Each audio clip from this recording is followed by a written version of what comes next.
My nephew called me on a Thursday afternoon, and the first thing he said wasn't, "Hello." It was, "Uncle Frank, I think you need to sit down." He works at a jewelry appraisal counter downtown, the kind of place people bring estate pieces when they want to know what something's really worth. He told me a woman had come in the morning to sell a ring, a 1975 Tiffany setting, half-carat center stone, a small inscription on the inside of the band that most jewelers wouldn't have noticed, wouldn't have thought twice about. He noticed, because he'd seen that exact ring on my late wife's hand every single Thanksgiving of his life.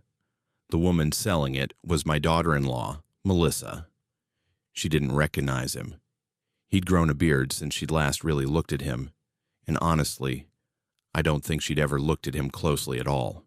To her, he was just a name at family dinners. To me, in that moment, he became the only person standing between me and losing the last physical piece of my wife I had left. I told him one thing: don't stop her. Let her sell it. And then don't tell me where it went. Just make sure, when the time comes, that it comes back to me. What happened over the next 6 weeks is the reason I don't trust smiles anymore, unless I've seen what's behind them. My name is Frank. I'm 69 years old, and for 41 years, I was married to a woman named Eleanor. And we met in college, in a library of all places. She was returning a book 2 weeks late and trying to talk her way out of the fine, and I was the student worker who led her, which she never let me forget for 4 decades. I proposed with that ring in 1975. It wasn't extravagant. I was a young high school teacher. She was finishing her nursing degree. Neither of us had money to spare. I saved for 8 months. The jeweler, an old family friend, engraved the inside of the band with a small line at my request, always the last chapter. It was a joke between us, about the library, about the overdue book that started everything. Eleanor thought it was the most romantic thing anyone had ever done for her. She wore that ring every single day for 41 years. Through 2 kids, 6 grandchildren, a mastectomy, a house fire in 1998, and the slow decline of Parkinson's that eventually took her from me 3 years ago. When she passed, I did what I imagine most people in my position do.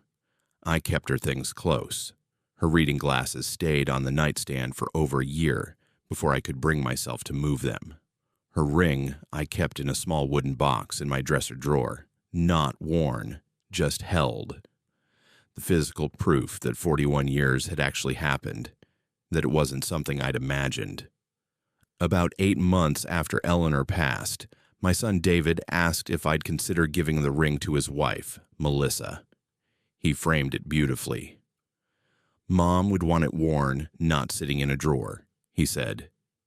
And honestly, he wasn't wrong. Eleanor was generous by nature. She probably would have wanted exactly that, so I gave it to Melissa. I told her the story, the whole thing, and the library, the late fee, the inscription inside the band. She cried, or seemed to. She thanked me, hugged me, told me she'd treasure it forever. I believed her completely. I want you to remember that moment, because it matters for everything that comes after. I gave that ring freely, out of love, with the entire story attached to it. What happened to it next wasn't a misunderstanding. It was a choice. Here's what I didn't know for almost 2 years after I gave Melissa that ring. She and David were in serious financial trouble, and had been for longer than either of them ever let on. David works in commercial real estate, a business with good years and brutal ones, and the previous few years had been brutal. Melissa, meanwhile, had accumulated credit card debt in a way I only fully understood much later. Not from one bad decision, but from years of small ones. The kind that compound quietly until suddenly they don't feel small anymore. Renovations they couldn't quite afford. A car lease upgraded before the old one was paid off. Vacations charged and never fully settled before the next one appeared on the statement. I don't say any of this to be cruel about Melissa's choices. Plenty of people struggle with money, and it's not on its own a character flaw. What matters here isn't that she had debt. What matters is what she chose to do about it, and who she chose to be honest with, and who she didn't. Neither David nor Melissa ever came to me. I want to be clear that this wasn't pride keeping them silent, or at least not entirely. I think looking back, there was a specific kind of shame in it. The shame of feeling like they'd built a life that looked successful from the outside while quietly falling apart underneath. I would have helped. I tell anyone that, and I mean it. I had savings. I had, frankly, very little else to spend it on. But you can't help with a problem nobody tells you exists. The debt reached a point, apparently, where Melissa made a decision on her own, without telling David, a detail I'd only learn much later, and one that changed how I understood everything that followed. She decided to quietly sell a few pieces of jewelry to cover the worst of it. Some of it was hers, and some of it, without David's knowledge, was Eleanor's ring. She didn't ask me. She didn't tell David. She simply took it to a jewelry counter downtown on a Thursday morning, expecting, I imagine, a straightforward transaction with a stranger who'd never know or care what the ring actually meant. She had no idea the appraiser behind that counter was my sister's son, my nephew, Marcus, who'd sat across from Eleanor at nearly every holiday of his life, who'd once, as a teenager, asked her outright why she never took the ring off, and gotten the whole library story, word for word, the same way I'd told it to Melissa 2 years later. Marcus recognized the ring the moment Melissa set it on the counter. He told me afterward that his first instinct was disbelief, that surely there was an explanation, that surely Melissa wouldn't sell something like that without at least mentioning it to the family first. He kept his composure. He's good at his job. Good at exactly this kind of moment, actually. Appraisers see a lot of complicated family situations cross their counters, more than you'd think. He told Melissa the piece would need to go through a standard authentication process before any offer could be finalized, which was true, technically, and not unusual for a piece with an engraved inscription and provenance markers like that one. He took her contact information. He told her he'd call within a few days with a formal offer. Then he called me. I want to describe what that phone call felt like, because I think it's important. It wasn't rage, not at first. It was something closer to a held breath.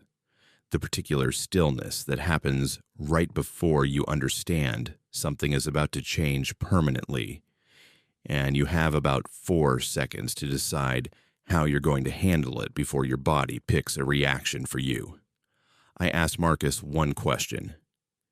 Did she say why she was selling it?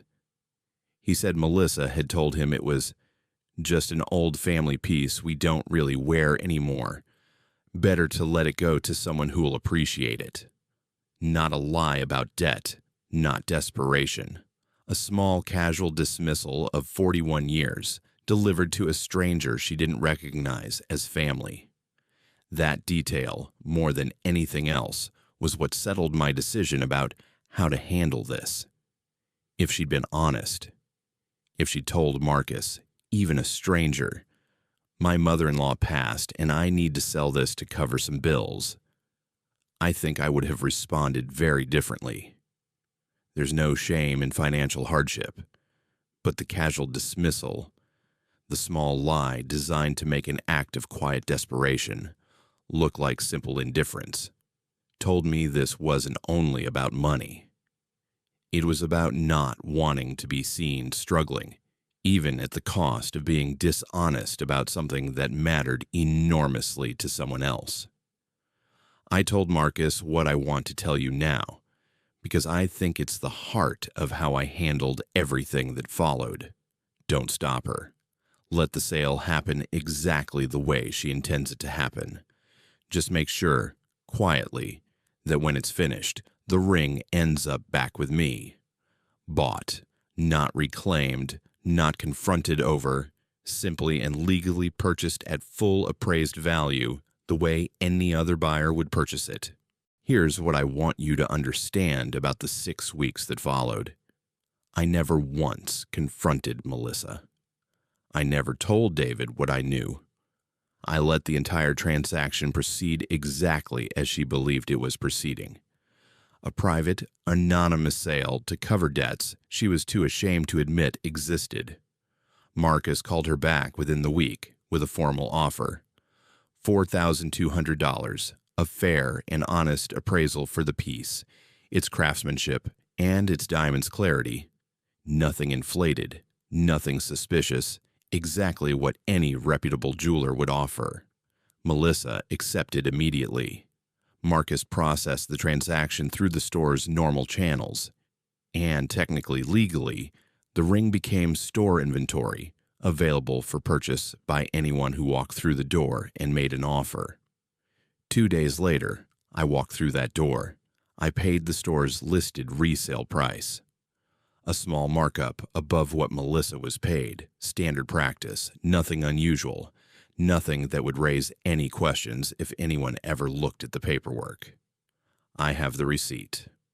I framed it, actually, alongside a photo of Eleanor from our wedding day. I think that detail says more about how I feel about what happened than anything else I could tell you.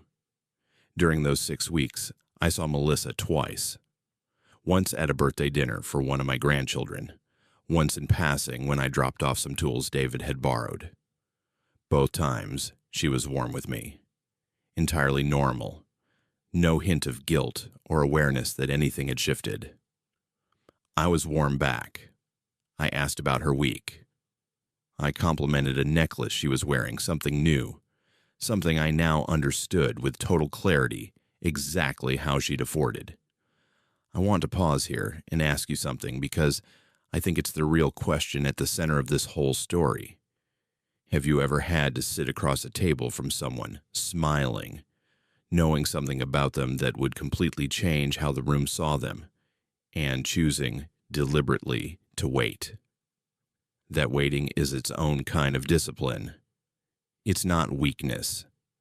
It's the decision to let the full truth arrive on your terms, not in the heat of a discovery, but at a moment you control completely.